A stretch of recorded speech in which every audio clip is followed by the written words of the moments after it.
Hello student, let's read the question. State whether the statement are true or false.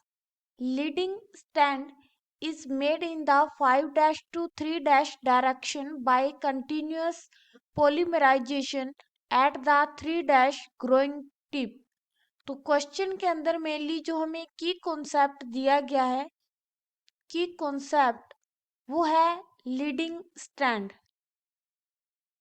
Leading strand.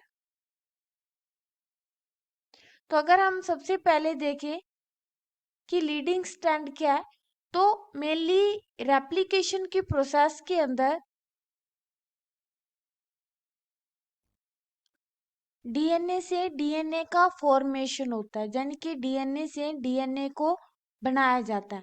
तो mainly जब DNA से DNA बनता है तो उस टाइम में दो इस तरह से जो पहले वाला डीएनए है उससे नया डीएनए सिंथेसाइज होता है. इस तरह से उसके दो स्ट्रैंड नए बनते हैं. इस तरह से हमें दिखाई देता है.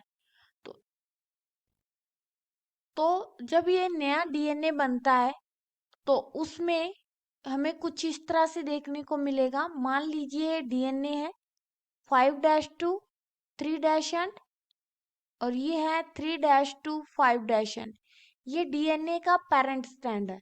जब यहाँ पे इनको अलग करके हम नया डीएनए सिंथेसाइज करेंगे तो कुछ इस तरह से बनेगा कि ऊपर वाला स्ट्रैंड इस तरह से ओपन हो जाएगा, नीचे वाला स्ट्रैंड इस तरह से ओपन हो जाएगा. ऊपर वाला 5 टू 3 है, नीचे वाला 3 टू 5 है. अब इस पे मेनली जो नए स्ट्रैंड बनते हैं, न्यू स्ट्रैंड, वो हमेशा 5 टू 3 डायरेक्शन में ही बनते हैं. इसके पीछे का रीजन ये होता है क्योंकि 3 एंड जो होता है वो फ्री होता है और इस पे आके नया न्यूक्लियोटाइड ऐड हो सकता है. तो यहाँ पे भी अगर हम देखें तो यहाँ पे इसके सामने वाला जो नया स्ट्रैंड बनेगा इसका होगा 5 एंड. ये है आरएनए प्राइमर.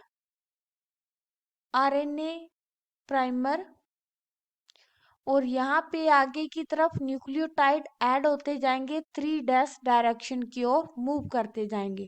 तो जैसे जैसे डीएनए आगे की ओर खुलता जाएगा तो ये जो नया स्ट्रैंड है वो ऐसे कंटिन्यू चलता रहेगा. तो ये जो स्ट्रैंड है ऊपर वाला इसको हम बोलते हैं लीडिंग स्ट्रैंड. Leading strand. और ये कंटिन्यू बनता है. कंटिन्यू मीन्स इसमें कोई भी ब्रेकेज नहीं है. लेकिन यहाँ पे अगर हम देखें तो नीचे वाली साइड में ये 5 है तो नए वाले स्ट्रैंड का यहाँ पे 3 एंड आएगा और 3 एंड हमेशा फ्री होता है. तो डीएनए अभी तक मान लीजिए यहाँ तक खुला है तो अगर हम प्राइमर रखेंगे तो वो यहाँ पे रखेंगे. ये वाला सिरा 3 एंड है नीचे वाले स्ट्रैंड का, तो ये वाला 5 एंड हो जाएगा. 5 टू 3. ऐसे ही मान लीजिए डीएनए अब यहाँ तक खुला है तो आरएनए प्राइमर यहाँ आके बैठेगा 5 एंड, फिर ये मूव करेगा 3 एंड की तरफ. तो इस तरह से जो स्ट्रैंड बनता है उसको हम बोलते हैं लैगिंग स्ट्रैंड.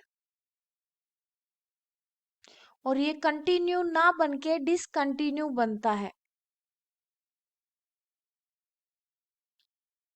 डिसकंटिन्यू. तो जो हमारी स्टेटमेंट है कि लैगिंग स्ट्रैंड 5 टू 3 डायरेक्शन में कंटिन्यू बनता है 3 एंड के ग्रोइंग टिप के कारण, तो वो करेक्ट है.